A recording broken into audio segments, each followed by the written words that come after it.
Hello friends, today we are going to continue chapter number 3, Movements Towards a New World, lecture number 14. Friends, in this chapter we discussed about the important incidents that drew the world towards the Second World War. Friends, in the previous chapter itself we discussed about how the world faced the destructive First World War. What were its effects of this First World War? What was the problems that was faced by the world after this First World War? And how the powerful nations, after experiencing this destructive war, they decided to establish the League of the Nation. But due to the failure of this League of the Nation, once again the world had experienced this Second World War. In this chapter, we are discussing about the same thing, that how this world, how the situation was created, due to which circumstances the world had to experience, and the different nations of the country, different nations of the world have had to enter this world war. Friends, let us just make a review. We discussed in the previous lectures from the beginning about the fascism in Italy, how this Italy was ignored after the First World War. Though giving a huge contribution in the First World War, it contributed more than $12 billion, and due to making such kind of heirs, they made so much of expenditure and gave the sacrifice of more than 6 lakh soldiers. Still, Italy was ignored in choosing the territories after the First World War by Britain and France. Friends, we discussed that due to this reason, these people of Italy were not satisfied with it. The feeling of taking revenge started emerging in their minds. During that period, Benito Mussolini established the Fascist Party, which in fact was here. He made the bundle of stick and axe as its party symbol, which in fact was a symbol of the power of Roman Empire. He adopted the principle of one party, one ruler, and on that basis he started giving military training to his volunteers. And after that, he started the policy of expansion and colonialism in other countries, started to expand the territories and capture the different small nations. With the hunger of this colonialism, Italy also broke the tie-up with the League of the Nation and joined the Rome-Berlin-Tokyo axis. We discussed about the Nazism in Germany as an incident, in which, as we discussed after the First World War, due to the Treaty of Versailles, Germany was totally made responsible and was forced to sign the Treaty of Versailles, due to which the Germans were totally unhappy. During that period, 1990, Adolf Hitler joined the German Socialist Workers' Party, which was known as the Nazist Party, and after the death of German President Hindenburg, he assumed the post and put his dictatorial rule in Germany. He adopted most of the severe and strict policies on the people. On the name of the purification of German race, he killed many European Jews, Gypsies and mentally challenged people, which in the world history was known as the Holocaust. And these greedy intentions of Adolf Hitler again brought the Second World War near. We discussed about the militarism in Japan, how Japan was also ignored just like Italy after the First World War. Japan was given the provinces of China, while on the other hand Britain and France took the territories of Germany, which was not liked by the people of Japan. And due to that reason, friends, here it is said that it was due to these reasons that these Japanese were totally dissatisfied. During that period, elections took place and the party supporting the military came into power, and that party, that military power again started the policy of expansion in the different part. They also broke the tie-up with the League of the Nations. The League of the Nations was unable to control these powerful countries.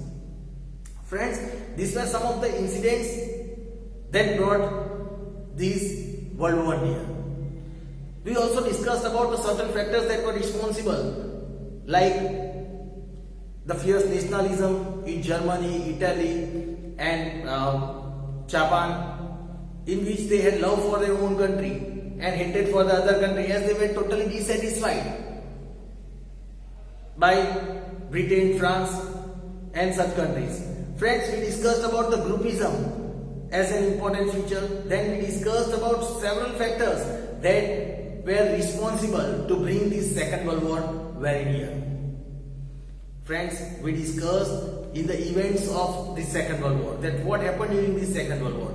This world was divided into two groups, Allied Nation and Axis Nations. Allied Nation was led by Britain and France, where the Axis Nation was led by Germany, Italy and Japan. Friends, here again Japan did the same mistake like Germany did in the First World War. Here in the Second World War, Japan attacked on the Navy at Pearl Harbor in America, where here America was neutral and not a part of Second World War, now joined the Allied Nations, which made the Allied Nations more stronger. Friends, to stop Japan moving forward, America directly dropped 2 atom bombs on the 2 major cities of Japan, that is Hiroshima and Nagasaki, which totally destroyed Japan. As Japan was weak, Japan surrendered, and with the surrender of Japan, Second World War came to an end. We also discussed about some of the effects of this Second World War. That what happened after. We learned about the economic effect, in which we discussed that after the Second World War, there was a lot of expenditure of the countries. More than $350 billion expenditure was made by America itself. The other nation made the expenditure of $750 billion. England spent more than 2,000 crore dollars. And friends, this whole same worth of property was also destroyed. Now there was scarcity of lots of things. Poverty increased, unemployment increased, and this created the disparity of income among the people. We also discussed about how communism was established in China. After Japan became weak, now taking the advantage of this, Mao Zedong established the communist rule in China, as China was encouraged and inspired by the Russian government after establishing the communist rule in Russia. Friends, after that we discussed about the Cold War, in which we discussed that the world was divided into 2 groups. Here, one was led by America, which followed the democratic values, and the other was led by Russia, which followed the communist ideology. They did not fight among themselves. They did not fight, but they had the war of words between each other, the words of mistrust between each other. Friends, now they started the production of destructive weapons to prove themselves superior than the other. The other small nations started joining both these superpowers. And in some instance, some of the nations believed that this would create the Third World War. But it was thankful that it did not happen. Friends, we also discussed in the previous lecture about the establishment of UN. Just like after the First World War, as the League of the Nations was established with the intention of international peace and security, but it was failed. In the same way, here United Nations was established after the Second World War with the intention of international peace and security. Here it is said America, at the time when it entered into the war, it started thinking about such an organization to establish international peace and security. American president, here it is said Roosevelt, he made certain freedom, he announced 4 freedoms, like the freedom of speech and thought, economic freedom, freedom from fear, And friends, such kind of freedoms were announced by American president. Same way, the American president Roosevelt and British Prime Minister Churchill, they made 8-point agreement in the Atlantic Ocean, which was known as Atlantic Agreement. Same way, efforts were made by the different countries. These superpower countries made, like America, Britain, Russia, China, they made in Moscow and made the Moscow Declaration about making such an organization. After that, they also did, these the superpower countries, the America, Britain and Russia, they made at Iran and made such kind of preparation for establishing this United Nations. At last, it is said on September 1944, 50 nations they made to establish this, including India, they made to establish this United Nations. And at last, on 24th October 1945, United Nations was established with 51 member nations. Today, we have 193 member nations in United Nations. Friends, today we are going to discuss about the organs of United Nations. Let us understand about the organs of United Nations. Let us discuss about the organs of United Nations.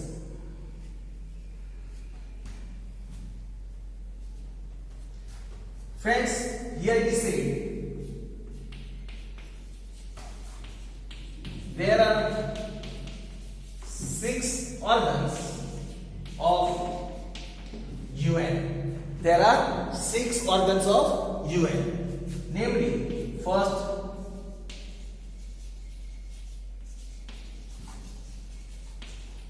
General Assembly.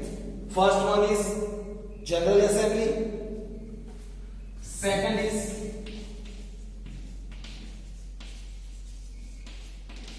Security Council. First is General Assembly. Second is Security Council. Third is Economic and Social Council. Third is Economic and Social Council. Fourth is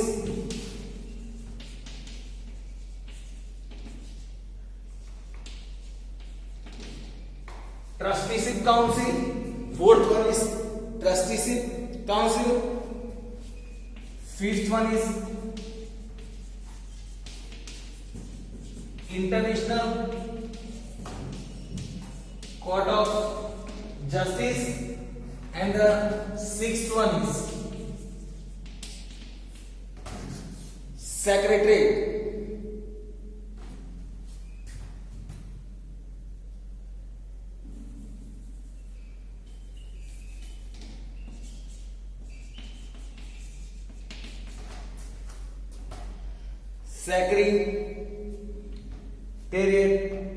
Friends, here there are totally 6 organs: General Assembly, Security Council, Economic and Social Council, Trusteeship Council, International Court of Justice, and Secretariat.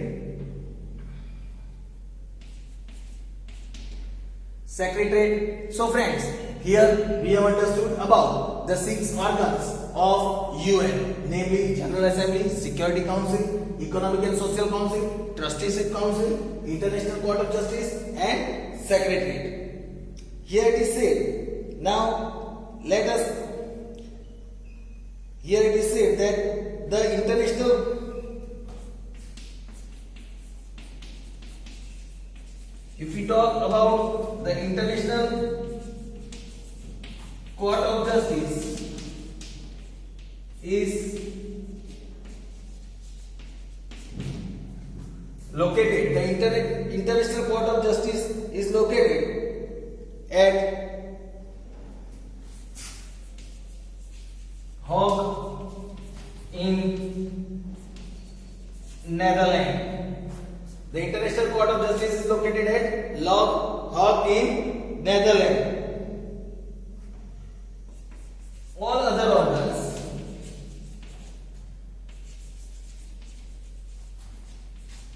are situated in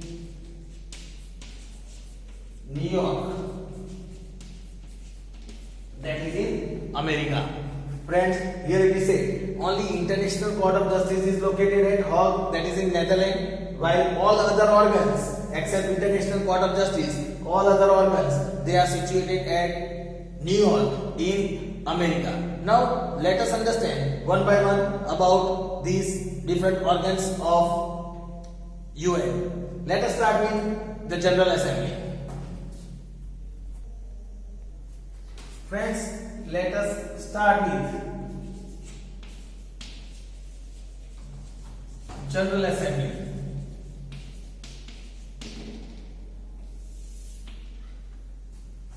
Let us start learning about General Assembly. Here it is said,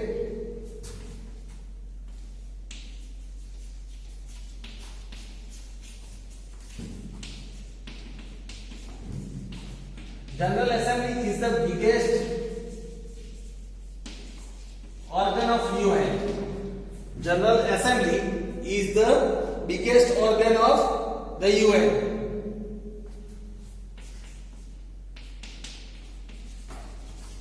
It includes all the, if we talk about General Assembly, it is the biggest organ of the UN. It includes all the representatives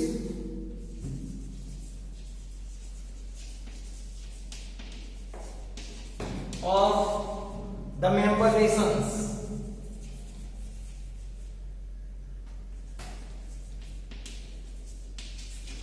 of the UN. Friends, here it is said General Assembly is the biggest organ of UN, and General Assembly, it includes all the representatives of the member nations of UN. Here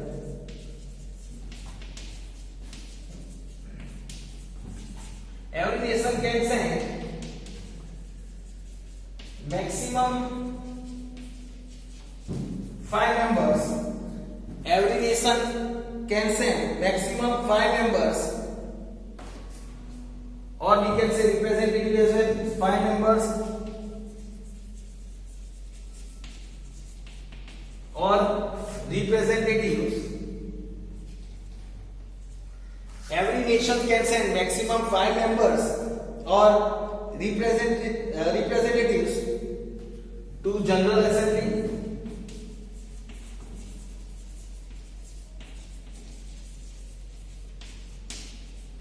To the General Assembly. Every nation can send maximum 5 members representative to General Assembly. However, during election, only one vote for, however, when election is conducted, during election only one vote for each country is counted. For each country is counted. Friends, here you can clearly see that when we are talking about this, friends, now let us understand about the functions of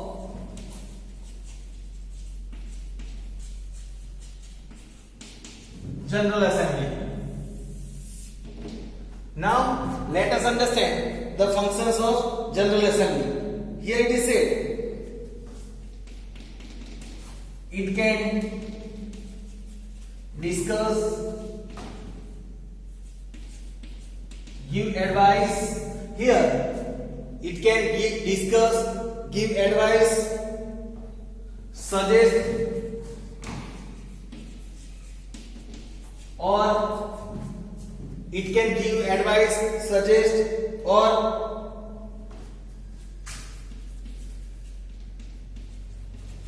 recommend on any matter. It can recommend on any matter related to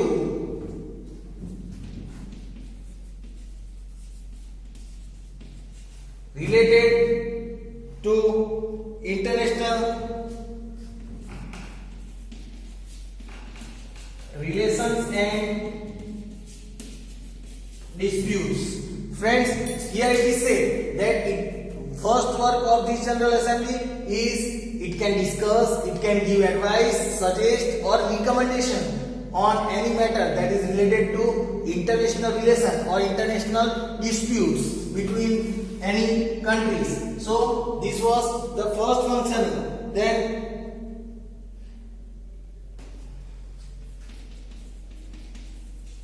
it accepts the annual budget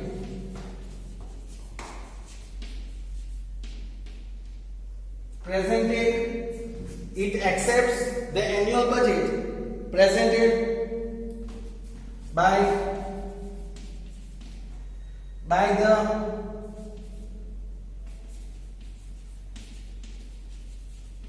Secretary General. It accepts the annual budget presented by the Secretary General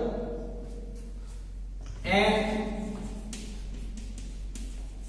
allocates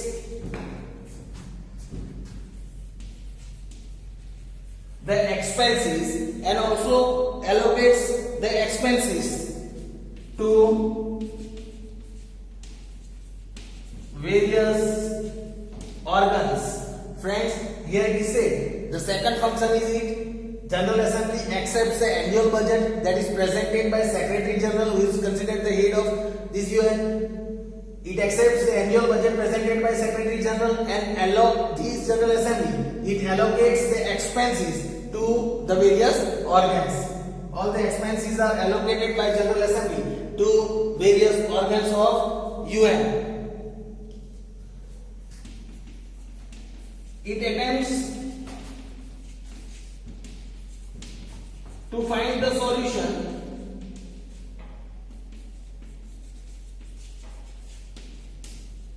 to the problem. It attempts to find the solution to the problem related to economy of any nation. It attempts to find the solution to the problem that is related to economy of any nation. Then human rights. Then disarmaments.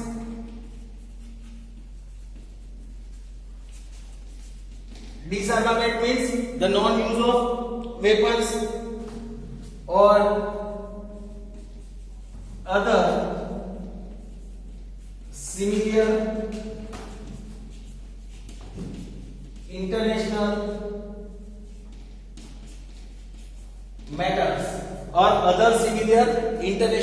matters means it attempts to find the solution to the problem related to economy of any nations, human rights, disarmament, that is the non-use of weapons, or other similar international matters. Means they discuss over here in the General Assembly about these international disputes and try to find a solution of all these problems that is related to the economy of any country, about the human rights of the people, about the disarmament of within the different countries, or other similar international matters. Here it is said, in general matters, if we talk about taking decision in general matter, it takes the decision on the basis of majority.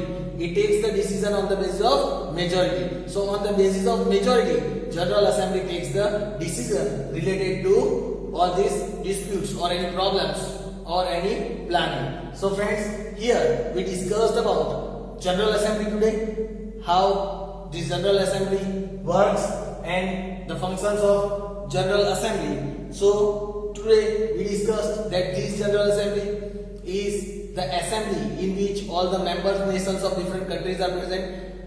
each country can send maximum 5 representatives from their country, but during voting only only one vote of the country is counted. Then we discuss about the functions of the General Assembly. Here the function is done. The first point, it advises, gives suggestions or suggests or recommendation is given on any matter that is related to international relations and disputes. It accepts the budget, annual budget that is presented by the Secretary General and allocates the expenses to the different organs of this UN. Third, it attempts to find the solution related to the economy of any nations, human rights, disarmaments, or any such kind of similar international disputes or international matters. It also, in General Assembly, all these decisions, in general, these decisions are taken through the majority in this assembly. So friends, you might have understood about General Assembly. We will learn about another organ in our next lecture. Thank you.